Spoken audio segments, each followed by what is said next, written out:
Falou! 29 de setembro de 2017 e eu tô de saco cheio, Luciano. Saco cheio. Luciano Alves, Jonathan Matos, começando o primeiro episódio do De Saco Cheio. Muita gente deve estar de saco cheio, incluindo o senador Aécio Neves, que nessa mesma noite que a gente está começando de saco cheio, deve estar trancafiado em casa, sem poder ir no restaurantezinho no Leblon, sem poder dar uma voltinha qualquer. Sem poder passear. Ainda bem que talvez ele tenha se livrado de quem esteja lá na cadeia esperando por ele de saco mais cheio ainda, né? Mas por causa das prerrogativas dele, na função de ser senador, né?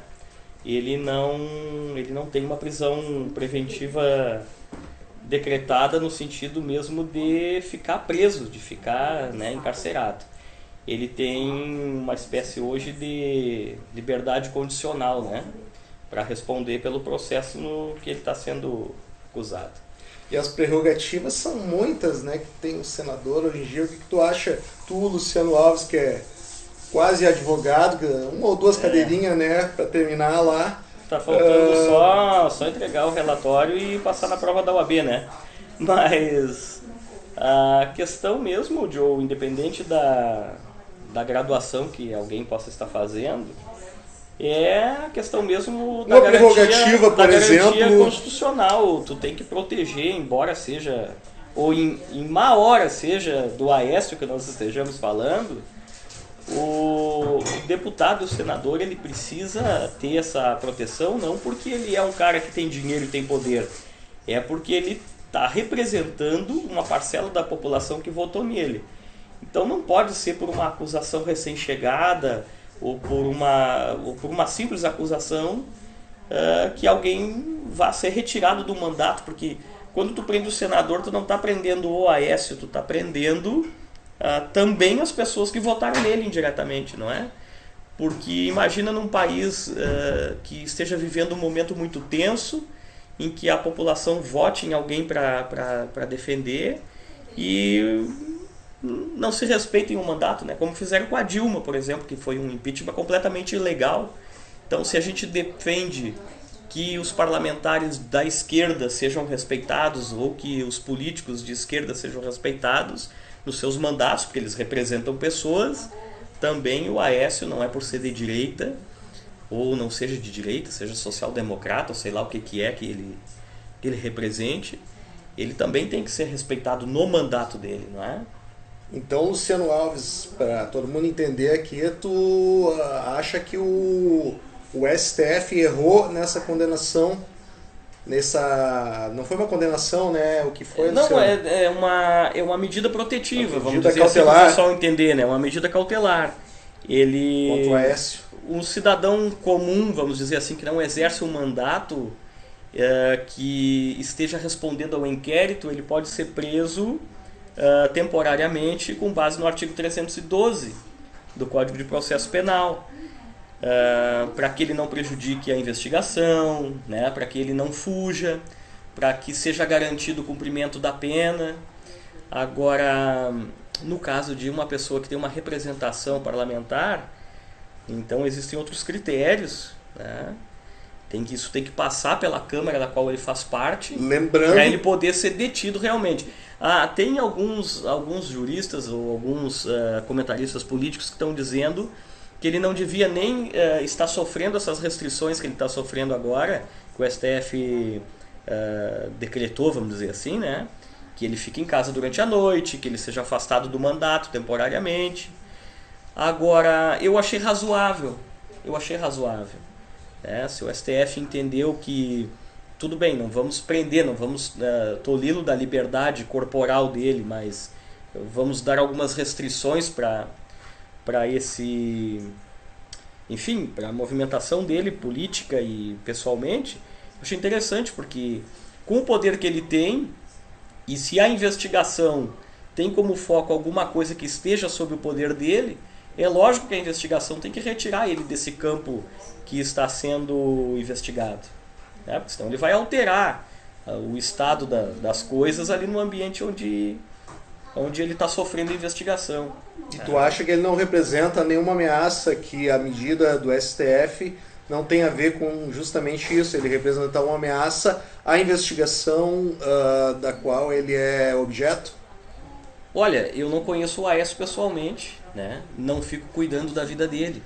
Mas pelo que a gente ouve, pelo que a gente está vendo, pelas denúncias que chegam contra todos os políticos que estão sendo denunciados, eles são capazes de muita coisa. As gravações que chegam de ameaça de morte, né?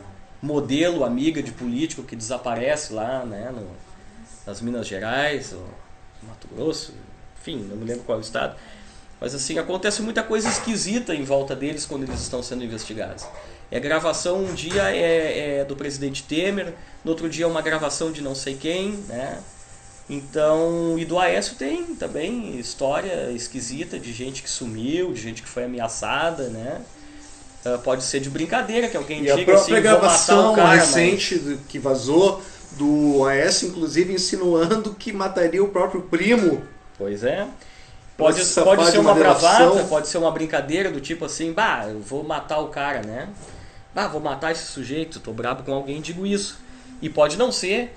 Então a justiça tem esse cuidado, por isso medida cautelar, né? Na dúvida, se tu não sabe o que está acontecendo, tu evita o risco, né? É muito mais fácil a gente devolver o mandato para o Aécio se ele for inocente do que devolver a vida de uma pessoa que talvez ele esteja querendo matar. Só para concluir aqui, eu estou querendo te dizer o que eu entendo em relação ao STF, tu entende? Acho importante a gente citar a justa indignação popular diante até da defesa que o próprio PT tem feito contra essa medida do STF. O PT tem se colocado a favor de que se cumpra os trâmites constitucionais legais, que segundo alguns defensores não tem sido cumprido no caso do Aécio, como não foi cumprido no caso da Dilma, ou seja, tem muita gente se colocando, inimigos inclusive do Aécio, se colocando a favor dele nesse momento, em favor de se fazer cumprir o que a Constituição coloca.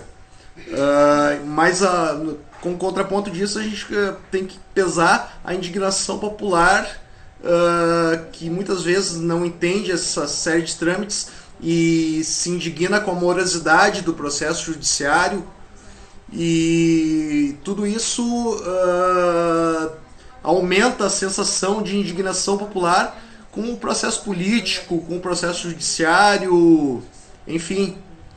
É ótima a questão que tu levanta, Joe, porque é perfeitamente compreensível a posição do Partido dos Trabalhadores, no sentido não de defender o Aécio, porque o PT não deve nada para o Aécio Neves. Muito antes, pelo contrário. A defesa é do Estado Democrático de Direito. Se a lei diz que o tratamento para o crime de um senador deve ser tal e tal tratamento, é aquilo ali que tem que ser cumprido. Porque se eu vou defender a lei quando ela é boa só a favor dos meus amigos, eu não estou defendendo lei nenhuma, eu estou defendendo privilégio, né? Então é isso, o pessoal não tem que confundir defender o Aécio com defender a lei, né? Se eu sou contra a pena de morte para pessoas que são da minha linha política, eu tenho que ser contra a pena de morte para as pessoas que são da linha política alheia, que é o meu caso, por exemplo. Eu sou extremamente a favor da vida, contra a pena de morte. É uma questão, formação ideológica que eu tenho. Então eu não simpatizo, por exemplo, com regimes que fuzilam adversários políticos. Só para concluir, Luciano, para onde segue esse processo? Agora que o Aécio está em casa, talvez esteja daqui a pouco assistindo esse nosso vídeo na casa dele, todo o conforto do celular, né? Infelizmente, não podendo sair de casa pela medida cautelar do STF, e a gente sabe que essa medida pode ser derrubada agora pelo Senado. Se ela for derrubada pelo Senado, o senador Aécio volta às suas atividades normais, volta a poder sair de noite, volta a poder frequentar as baladas. Sim, ele tem. E depois daí, Luciano, para onde segue?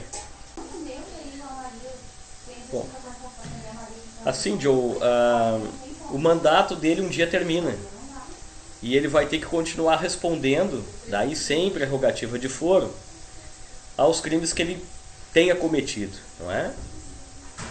E o pessoal às vezes implica um pouco com essa coisa de foro privilegiado. O privilégio não é para a pessoa, o privilégio é do foro. Porque tu imagina um juiz estadual que cometa uma infração, vamos dizer assim. Ou melhor, vamos pensar o contrário, o governador do estado, né, ser julgado por um juiz de primeira instância que relativamente subordinado a ele. Pode não ir com a cara dele, entendeu? Por exemplo. Então é muito arriscado, não está se protegendo da pessoa eleita, está se protegendo o representante popular eleito. O mandato dessa pessoa. Porque depois que termina o mandato ele vai responder como qualquer cidadão comum. Tá? Perfeito. Não tem privilégio para depois. Eles vão ter que responder o que eles estão fazendo, todos eles. Uma questão que eu não respondi ainda é a questão da indignação popular, o saco cheio. Porque o povo por qualquer coisa é punido. Se passar o sinal vermelho toma multa. Se vender cinto e carteira no centro da cidade sem alvará da prefeitura é enforcado. E a multa vem mesmo. Tem mercadoria apreendida. Então o cidadão comum no seu dia a dia está todo dia sendo punido por qualquer frescura, vamos dizer assim. E os mandatários que deveriam dar exemplo de correção, de ética, enfim, fazem, acontece, ameaçam de matar, mexem em dinheiro de quantias que a gente não consegue imaginar nem o tamanho dessas quantias, nem o que dá para fazer com o dinheiro que eles mexem. E a justiça sempre demora com eles para resolver, né? Primeiro porque tem que respeitar o mandato, sim, tem que respeitar o mandato. O que não pode acontecer é o mandatário se aproveitar da defesa ou da proteção que a lei dá ao seu mandato para ter privilégio sobre isso, para ter algum favorecimento pessoal. E o maior julgador que para mim me representa é o povo, é o eleitor que tem que votar e não votar mais nesse sujeito, não é? Porque a justiça, a polícia, enfim, esses aí tem limites para chegar no cara. Quem dá o mandato para ele ficar escondido atrás do mandato é o povo. Já que citou, Luciano, essa questão do foro privilegiado, eu acho que a gente ainda pode fazer um vídeo só sobre foro privilegiado. Eu acho que é um assunto que rende para bastante. Acho que é uma questão que rende assunto por bastante tempo.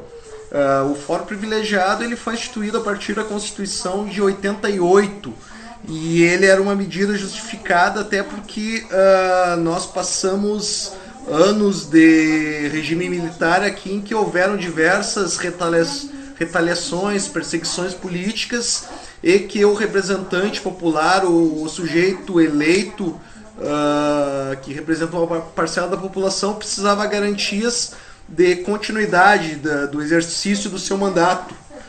Tu acha que ele não é uma medida ou não é uma situação anacrônica para os dias de hoje a manutenção desse foro privilegiado? Bom, com a velocidade que as informações correm hoje em dia, talvez seja. A gente, na verdade, só vai dar importância para algo quando isso falta, né? Talvez hoje a gente não consiga imaginar uma situação em que o foro privilegiado seja necessário, mas talvez surja uma situação. Tu não acha que é um assunto que rende um debate grande aqui? Não sei se tem muita matéria sobre o foro privilegiado em si, Joe. De como ele surgiu, por que ele surgiu. As pessoas não têm debatido muito isso. A gente pode fazer uma pesquisa, não sei se vai atrair o interesse da população. A população quer que resolva o problema do desemprego e da carestia que está voltando aí de novo. Tu acha que a população concorda com a manutenção do foro privilegiado? Hoje em dia, agora, se houvesse um plebiscito... Imediatamente não. Se fizer um plebiscito agora, daqui a 5 minutos, o foro privilegiado cai.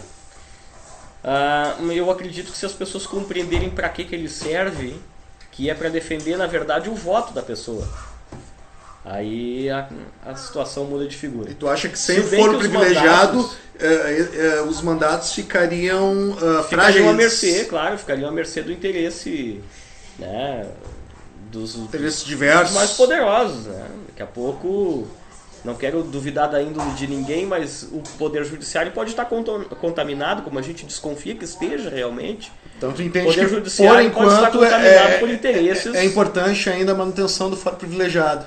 Acho que sim. Acho que sim, até porque ninguém... Se for para ser privilegiado o sujeito que cometeu um ato ilícito, ele vai ser privilegiado com foro privilegiado ou sem foro privilegiado. Tá? Como eu disse antes, o privilégio do foro privilegiado, o foro com prerrogativa de mandato, não é da pessoa, é, na verdade, do mandato e do próprio foro. Né? Os tribunais têm que julgar os mandatários e não daqui a pouco o juiz de primeira instância, que nem... tem uma questão de competência. Imagina se tudo vai cair na mão do juiz de primeira instância. Isso é bom para o judiciário, isso é bom para a operação do direito. É outra análise que as pessoas do dia a dia não fazem. O povo é muito imediatista, quer um resultado para agora, mas não fica prestando atenção no que aquilo pode resultar para daqui a 10 anos, 15 anos, 50 anos. Entende? Pode parecer muito bom agora que a gente está louco de vontade, está de saco cheio, está louco de vontade de sair caçando bruxa por aí afora. É ótimo, vamos prender todo mundo, acabou. Mas e se isso se instaura, daqui a pouco um poderosão aí cheio de influência chega e diz: agora tem que prender o Joe, acabou. Né? E não vamos investigar nem nada, não, já tinha denúncia contra ele lá e acabou. Tá? Legal, Luciano. E assim, eu queria te dizer que essa questão da garantia do mandato é sempre muito relativa. Nós tivemos aí uma presidente que foi impedida de continuar o seu mandato, que foi eleita com 54 milhões de votos, e por uma questão matemática, dentro do Congresso Nacional, ela perdeu o mandato dela. Com foro privilegiado, sem foro privilegiado, e o mandato não foi respeitado. Então é tudo muito relativo, a gente não sabe... Tudo o que acontece na política e mesmo na vida da gente depende de vários fatores, não é um fator que decide. Não, o foro privilegiado não é o grande mal da humanidade, não é o grande mal da sociedade brasileira. É um conjunto de voto comprado, é um conjunto de político safado, é um conjunto de somado com uma campanha política muito cara, que só consegue fazer campanha política, quem tem muito dinheiro ou quem ganha muito dinheiro de alguém, entendeu? Então isso tudo vai somando, né? E são esses interesses dessas pessoas que financiam as campanhas que vai lá para dentro, né, compor as casas legislativas e os governos, enfim, né? Então ninguém é impedido de exercer seu mandato por um motivo só, né? E ninguém é um político desgraçado, ladrão e desonesto por um motivo só. É um conjunto de coisas que construíram aquela figura que está lá agora. E tu lembrou muito bem agora a questão da Dilma, cara, e me fez lembrar também que agora, recentemente foi lançado um filme falando pra tornar herói aí o juiz Sérgio Moro, né, cara, e o título do filme é justamente A Lei é para Todos, né, cara? Mas na verdade a lei está muito longe de ser para todos. Tu citou agora a questão da Dilma, que foi impeachmentada injustamente, reconhecidamente, analisada a posteriori a questão do impeachment dela. Já se reconheceu, a maior parte dos juristas do Brasil já reconheceram que não havia ali argumentos legais para o impedimento dela, e por uma movimentação política esse impedimento passou pelo plenário da Câmara e ela foi impeachmentada, e agora a gente está aqui defendendo que não ocorra a mesma inconstitucionalidade com o senador Aécio Neves, e possivelmente não vai ocorrer, e aí a gente vê também tem que a lei não é para todos. Tem uma diferença, não assim, é igual. O que a gente defendia em relação a Dilma é que não havia motivos para o impeachment dela. O impeachment da Dilma foi um impeachment político, não foi um impeachment em função tanto que ela de não uma perdeu os transgressão seus penal. direitos políticos. Tanto que ela não perdeu seus direitos políticos. Então, dá para considerar, assim, muito mais um afastamento da presidente do que um impeachment propriamente dito. Aquilo que foi realizado ali é completamente fora do que está na Constituição. Não tinha crime para produzir o impeachment da Dilma, para ensejar o impeachment da Dilma.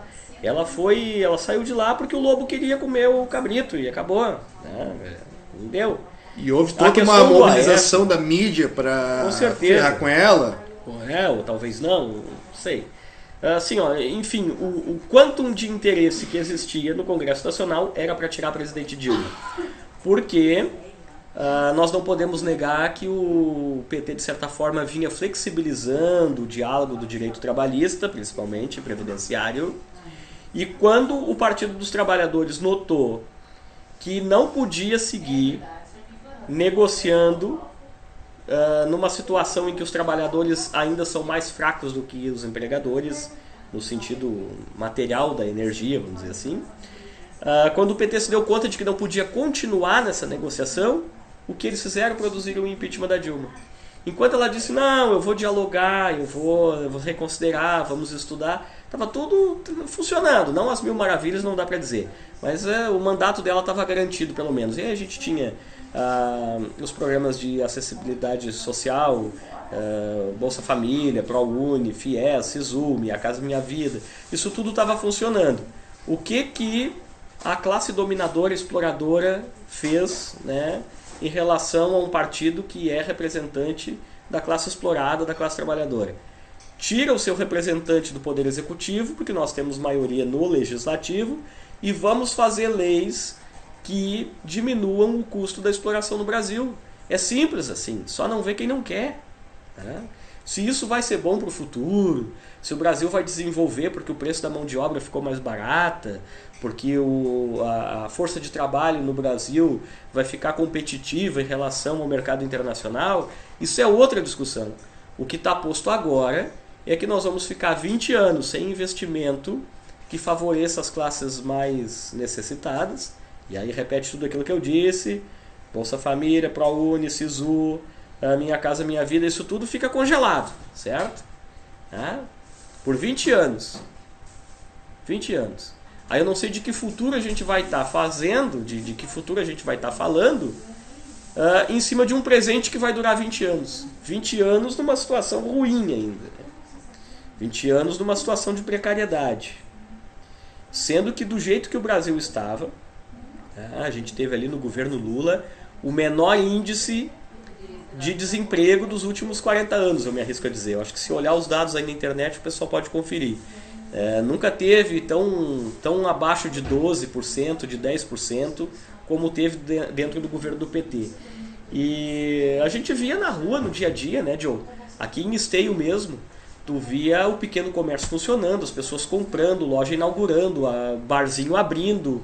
Né? Hoje tu só vê isso tudo fechando. Tu pega qualquer rua de Esteio hoje, de um lado da rua tem uma casa para alugar e do outro tem uma casa para vender. Tu anda mais 50 metros, a situação é a mesma. Né? Então, a gente está sentindo na carne a crise. E o governo não trabalha no sentido de incentivar como estava durante o governo Lula, durante o governo Dilma. Né? Então, é isso que está colocado. Vai ser bom, vai ser ruim.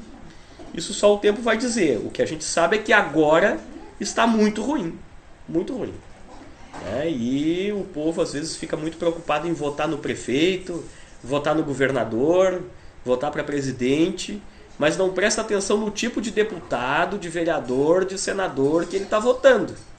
Não adianta eu ter... Que em última instância serão os caras que vão fazer que vão a votar, legislação exato. Que vai governar essa parada toda. Exatamente. Não adianta tu ter um prefeito cheio de boa intenção, um governador cheio de boa intenção, um presidente que é o Jesus Cristo, se tu tem o exército romano fazendo a lei. Tá? E é isso aí que nós temos. Tá? Nós temos ali o explorador fazendo a lei. Hoje, se tu pegar o Congresso Nacional, 2 em cada 3, quer dizer, se tiver 3 senadores lá, 3 deputados, tu pega um que defende o povo, os outros 2 estão defendendo o interesse do explorador, do grande empresário. Eu não estou falando do pequeno empresário, tá? Do dono de loja, do dono de mercadinho, daquele cara que tem uma oficina e 2 ajudantes. Eu não estou falando contra esse empresário aí, que eu também sou um pouco disso. Tá? Agora, eles vão para lá defender o interesse do grande latifundiário, é criar lei para explorar a Amazônia, é criar lei para entregar o petróleo para a exploradora internacional, né? É criar lei para entregar setores da economia, tipo distribuição de energia elétrica. Vai melhorar com a livre concorrência. Tu tem como escolher o fio de luz que vai entrar na tua casa? Qual é a companhia que abastece a tua luz aqui, John? Que é RGE, É a Luciano. RGE, né? RGE. A mesma que me abastece também. Eu não escolhi, não tem livre concorrência para mim escolher, para eu escolher qual é a operadora de Mim não distribuição. escolhe. Mim não escolhe, minha índio. Não tem liberdade nenhuma para o consumidor escolher qual é o fio de luz que ele vai botar para dentro da casa dele. A gente já vendeu a CE Então, faz tempo, né? Essa falácia da livre concorrência, que isso diminui preço de mercado e tal. Mas isso... O povo já está de saco cheio dessa conversa. Igual como não colou, o povo não caiu na falácia do prefeito Pascoal, do PP, do partido da Ana Amélia Lemos, né, que defende latifundiário. O povo aqui de Esteio não caiu na falácia do prefeito de que é bom cortar o imposto do transporte coletivo. Eu acompanhei, Luciano, e é ridículo. O que ficou esquisito, né, Luciano, é que o novo prefeito, aí, o Pascoal, ele cortou enviou um projeto para a Câmara para que se cortasse esse imposto de transporte público de Esteio, acenando que isso ia acarretar ia gerar uma diminuição no valor da tarifa do transporte para o trabalhador, mas na verdade ele não colocou aí, não falou quanto seria essa diminuição da tarifa, né, cara? E muito menos enviou para a Câmara um relatório sobre impacto financeiro, quanto eles pagam de imposto hoje e quanto isso vai reverter na redução da tarifa. Exato. Não, e além de não prestar essas informações para o Legislativo, o prefeito de Esteio, Pascoal, do PP, o partido progressista, né, que se diz progressista, na verdade é um partido reacionário, sempre foi. Desde o tempo que ele era arena no tempo do regime militar. Ele não presta satisfação, ele faz o que quer e diz que quem reclama tá latindo. Tem um videozinho dele no Facebook, não sei se tu viste. Não vi. Que ele termina assim, no último... Não me surpreende, mas não vi. Na última nona parte, vou dizer assim, do videozinho dele, ele diz que quem tá reclamando tá latindo. Bom, eu não sei se ele tem alguma coisa contra os animais ou o que é o problema dele. Só que, cara, se for latindo, se ele quer me chamar de cachorro, quer chamar a bancada do PT de cachorrada, ele pode chamar. E o povo gosta de cachorro, o pessoal gosta dos animais. Todo cidadão tem um cachorro lá na frente de casa que é para defender o pátio deles lá, porque assim, os governos não estão defendendo mais ninguém. O melhor amigo do povo hoje é o cachorro. Então se ele quer me chamar de cachorro, eu estou aqui de saco cheio, quer chamar o PT de cachorro, quer chamar a esquerda de Esteio de cachorro, chama, a gente é cachorro mesmo então. Então a gente está aqui latindo, tá, para explicar para o prefeito Pascoal que não sei nem se ele está obrigado por lei. Os vereadores de Esteio pediram para ele mostrar qual vai ser o impacto na arrecadação quando ele retirar o imposto em cima do transporte coletivo. Vamos dizer assim, que beneficia a Real Rodovias, para o pessoal entender melhor. Então, as empresas que fazem transporte coletivo não vão mais recolher imposto para transmitir, é transmitir o termo, tá? Transmitir para a Prefeitura de Esteio. Assim, não está sobrando dinheiro na Prefeitura de Esteio, né? Nós temos rua esburacada. Desde a gestão anterior é um sacrifício para a gente conseguir fazer 1 metro de asfalto. Posto de saúde, falta médico, falta enfermeiro, falta funcionário para atender, de tudo que é jeito. Enfim, o serviço público no Brasil inteiro está um caos. Os caras estão abrindo mão de imposto, porque vai baratear a passagem.